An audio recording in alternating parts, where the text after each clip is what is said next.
Yuk. Nah, yang kedua, peserta didik dapat bentuk memperoleh operasi berdasarkan data yang diperoleh dari semua sistem toilet dengan benar. Yang ketiga, peserta didik dapat menjelaskan perbedaan reaksi endoterm dan eksoterm melalui hasil percobaan hemokinia di toilet dengan tepat. Sekarang mari kita lihat video berikut ini. Guys, kamu tahu nggak sih kenapa kalau dekat es batu rasanya dingin, tapi kalau dekat motor rasanya panas? Satu ada api, satu lagi nggak ada api kan? Ya iyalah, tapi ada lagi nih alasan lainnya. Jadi es batu itu sebenarnya menyerap panas yang ada di sekitarnya buat mencair. Jadi itu juga yang berada di sekitar es batu jadi terasa dingin, soalnya panasnya yang es batu. Kalau di kompor sebaliknya ya guys, kompornya itu bakal masih panas di sekitarnya. Jadi kalau di kompor rasanya panas, makanya jangan kompor tak kosong. Itu tadi bagian ini akan reaksi eksoterm sama endoterm. Kalau kamu mau lihat video lengkapnya, kamu bisa lihat di video belajar kelas 11 bab termokimia tentang entalpi dan bukan entalpi. Tonton ya. Oke, baik. Jadi video yang sedang kalian tonton ini apa sih perbedaan yang dapat kalian amati? Ya ini, yang satu panas, yang satu dingin. Betul sekali. Kalau begitu, gimana kita bisa tahu berapa banyak energi yang dilepaskan atau diserap? Ya itu mungkin bisa dihitung dari perubahan suhu. Bagus sekali. Itulah masalah yang akan kita selidiki hari ini. Bagaimana menentukan energi dari perubahan suatu reaksi. Oke, sekarang ibu akan memberikan APBS. Silahkan kalian bentuk kelompok yang terdiri dari 2 orang. Silahkan kelompok anak. Dan itu dengan kelompoknya mas-mas ya.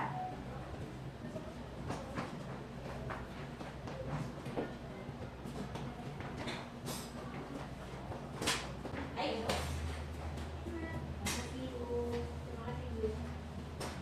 GLAPD tersebut itu sudah ada langkah percobaan yang akan kalian lakukan pada hari ini. Kalian yang pertama kalian buka virtual OS-nya dulu di laptop kalian masing-masing ya. Di sini bawa laptop semua kan yang kelompok? Iya. Oke. Selanjutnya kalian buka dulu ya aplikasi di web browser yang tersedia pada laptop kalian masing-masing.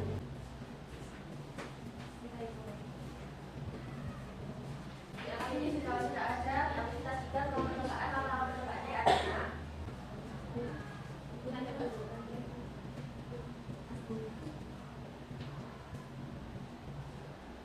Jadi tugas kalian pada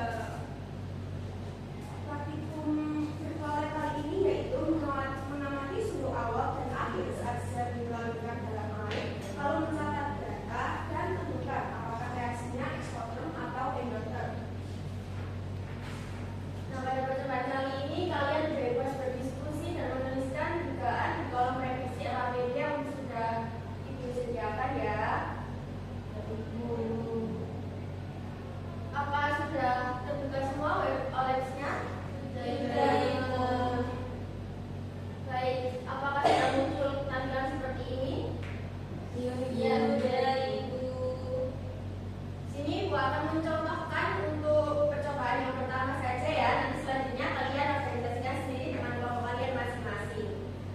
Nah, langkah yang pertama, centang pada kolom tulisan procession untuk membuka kotak paling berisi kalorimeter dan melihat prosesnya.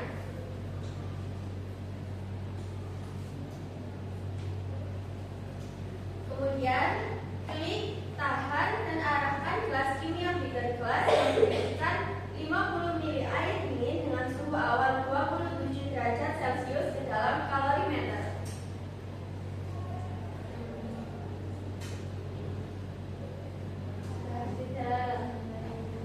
Selanjutnya lakukan hal yang sama pada 50 ml air panas dengan suhu 47 derajat Celcius. Air yang ini ya, sudah.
kilojoule per mol. Di percobaan ketiga kita mendapatkan nilai delta H-nya yaitu 34,59 kilojoule per mol. Dan di percobaan keempat kita mendapatkan nilai delta H sebesar 10,68 kilojoule per mol. Bagus sekali salah jawabannya. Nah, dari percobaan kalian ini delta H yang kalian dapat apakah positif atau negatif? Positif semua ya tadi ya? Delta H-nya ya, itu kelompok kami juga positif. Berarti itu artinya kalau delta H positif, reaksinya namanya endoterm ibu. Pintar sekali, Salsa, luar biasa. Jadi apa perbedaan makna tanda dari delta H itu? Delta H negatif dan delta H positif. Ada yang sudah ya? Kalau delta H negatif itu berarti energinya dijelaskan. Kalau positif berarti salah. Oke, bagus sekali. Jadi sekarang siapa salah satu kelompok yang mau mempresentasikan hasil analisis yang telah didiskusikan oleh masing-masing kelompok ke depan kelas? Saya, Ibu. Oke, nomor 1, silakan. Poin pertama aja ya, teman-teman yang lain. Jadi, berdasarkan hasil diskusi kelompok kami mendapatkan bahwa analisis perbedaan dari ini reaksi eksoterm dan endoterm itu dilihat dari perubahan suhu larutannya. Nah, yang pertama yaitu reaksi eksoterm itu ditandai dengan kenaikan suhu larutan dengan delta T yaitu positif karena sistem melepaskan kalor atau lingkungan. Sedangkan reaksi endoterm sendiri ditandai dengan penurunan suhu larutan atau delta T negatif karena sistem meningkat kalor dari lingkungan. Bagus sekali jawabannya. Apakah ada yang beda atau sama semua dengan analisis dari kelompok 1? Ya, benar ya. Jawaban dari kelompok 1 kita beri tepuk tangan dulu. Untuk yang kedua, kelompok siapa dulu yang mau maju? Ayo maju.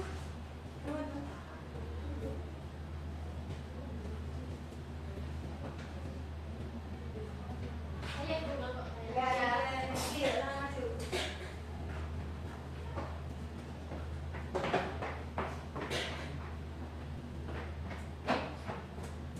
Dari kelompok kami akan menjelaskan jawaban dari nomor 2. Pertanyaannya, mengapa saya menulis termasuk reaksi eksoterm dan reaksi endoterm? Lalu menjelaskan bagaimana hubungan entalpi menunjukkan perbedaan antara reaksi eksoterm dan endoterm. Dan dari hasil diskusi kelompok kami itu mendapat ilmu kimia karena kalorimeter itu menggunakan kalor sama reaksi berlangsung. Jika nilai ini tidak diperhitungkan, maka hasil perhitungan kalor atau entalpi reaksi akan menurun. Biasanya lebih kecil dari yang sebenarnya. Oke, yang benar sekali jawabannya. Apakah ada yang beda? Sama ya. Semua ya berarti ya. Terima kasih banyak Bapak Tika. Tadi gratis. Oke, lagi yang negatif dari Bapak Tika. Silakan.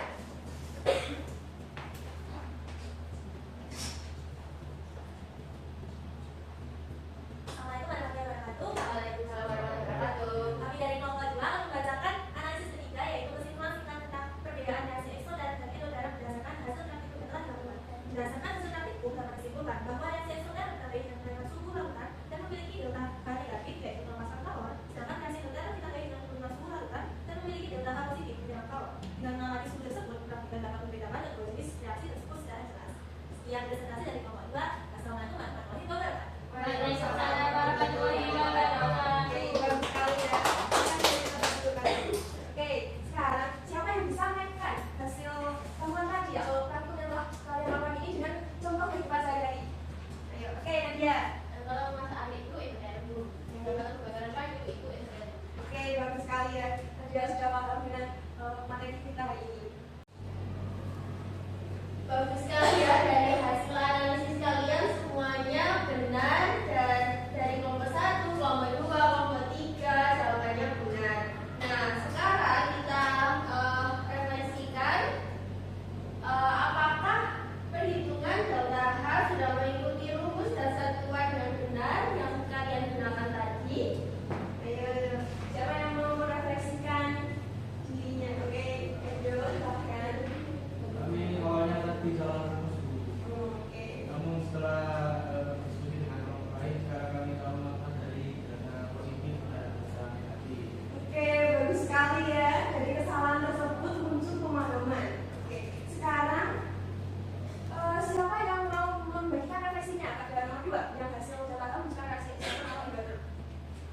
Saya Ibu. Oke, Salsa. Reaksi eksoterm melepaskan kalor, sedangkan reaksi endoterm menyerap kalor. Energi tidak hilang, hanya bertimbul Ibu. Oke, tepat sekali ya. Kalian sudah bisa merefleksikan diri atau menyelesaikan masalah yang telah kalian baca. Jadi anak-anak dalam materi ilmu kimia yang kita pelajari ini tadi, perubahan suhu menandakan adanya perpindahan